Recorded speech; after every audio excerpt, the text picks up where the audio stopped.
तो hello friends, आप सभी का मेरे रन बर्न स्टडी चैनल में स्वागत है। दोस्तों, आज की इस वीडियो में भारतीय संविधान से रिलेटेड मोस्ट इंपॉर्टेंट क्वेश्चन लेकर आया हूं, जो कि मेरा पहला क्वेश्चन ये रहेगा कि किस आर्टिकल के द्वारा 6 से 14 वर्ष के तक के बच्चों के लिए शिक्षा का अधिकार यानी कि मूल अधिकार माना गया है। तो आंसर यहाँ पर आर्टिकल 21(1) के द्वारा 6 से 14 वर्ष तक के बच्चों के लिए शिक्षा का अधिकार मूल अधिकार माना गया है।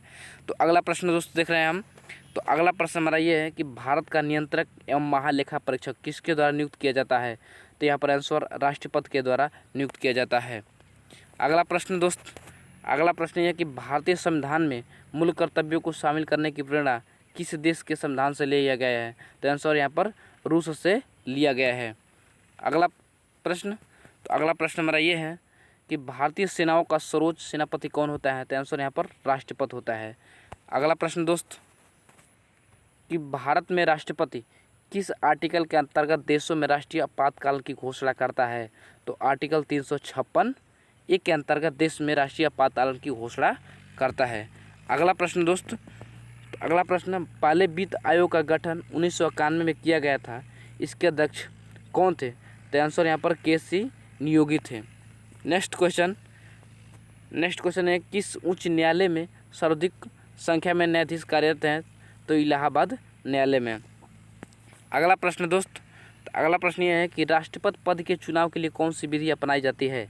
तो राष्ट्रपति पद के चुनाव के लिए कौन सी विधि अपनाई जाती है। तो उत्तर हमारा यहाँ का अनुपातिक प्रतिनिधित्व, एकल संक्रमणीय, अप्रत्यक्ष मतदान। अगला प्रश्न मेरा ये है कि भारत के प्रथम राष्ट्रपति कौन थे। तो भारत के प्रथम राष्ट्रपति डॉक्टर राजेंद्र प्रसाद। अगला प्रश्न राष्ट्रपति के कार्यकाल की अवधि कितनी होती है। तो राष्ट्रपति के कार्यकाल 5 वर्ष की होती है। अगला प्रश्न संविधान में मूल कर्तव्यों की कुल संख्या कितनी है। तो आंसर यहाँ पर यानी कि 10। संविधान में मूल कर्तव्यों की संख्या 10 है। अगला प्रश्न भारतीय संविधान किस दिन से लागू हुआ।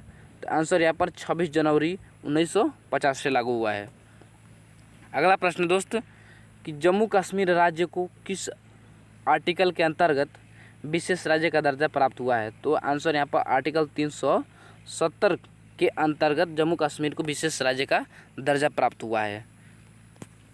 अगला क्वेश्चन लोक कल्याणकारी राज्य की अवधारणा किस में निहित है। तो आंसर राज्य की नीति के निर्देशक तत्व। अगला प्रश्न कि उच्चतम न्यायालय के न्यायाधीशों का कार्यकाल कितना होता है। आंसर उनकी 65 वर्ष की आयु पूरी होने तक उनका कार्यकाल होता है। तो अगला प्रश्न राष्ट्रपति राष्ट्रीय आपातकाल की घोषणा यानी किन स्थितियों में कर सकता है। उत्तर यानी कि आंसर हमारा ये रहेगा कि युद्ध, ब्रह्म आक्रमण, सशस्त्र विद्रोह के आपातकाल में कर सकता है। अगला प्रश्न हमारा ये रहेगा कि नीति आयोग का पदेन अध्यक्ष कौन होता है। आंसर यहाँ पर प्रधानमंत्री होता है। अगला प्रश्न कि संघ राज्य क्षेत्रों का प्रशासन कौन चलाता है। आंसर यहाँ पर राष्ट्रपति द्वारा नियुक्त प्रशासक चलाता है। अगला प्रश्न हमारा ये है कि सरकारिया आयोग का संबंध किससे है। तो आंसर यहाँ पर केंद्रीय राज्य संबंधों से है। अगला प्रश्न पंचायतों के चुनाव हेतु निर्णय लेने का अधिकार किससे प्राप्त है। तो आंसर चुनाव आयोग को। अगला प्रश्न है किसी विधेयक को धन विधेयक के रूप में कौन प्रमाणित करता है। तो आंसर है पर लोकसभा अध्यक्ष यानी कि प्रमाणित करता है। अगला प्रश्न संविधान का आर्टिकल 40 राज्य को क्या निर्देश देता है। तो आंसर यहाँ पर ग्राम पंचायतों का संगठन करने को निर्देश देता है। अगला प्रश्न सर्वोच्च न्यायालय के मुख्य न्यायाधीश कौन थे। तो आंसर यहाँ पर हीरालाल जे कानिया यानी कि सर्वोच्च न्यायालय के प्रमुख न्यायाधीश हीरालाल जे कानिया थे। अगला प्रश्न राज्यसभा की अधिकतम सदस्य संख्या है। तो आंसर यहाँ पर 250। अगला प्रश्न संविधान के किस आर्टिकल के आधार पर देश में वित्तीय आपातकाल की घोषणा की जा सकती है। तो आर्टिकल 360 के आधार पर देश में वित्तीय आपातकाल की घोषणा की जा सकती है। अगला प्रश्न दोस्त, तो राष्ट्रपति के निर्वाचक मंडल में शामिल है। आंसर, संसद के दोनों सदनों के निर्वाचित सदस्यों तथा राज्यों की विधानसभाओं के निर्वाचित सदस्य।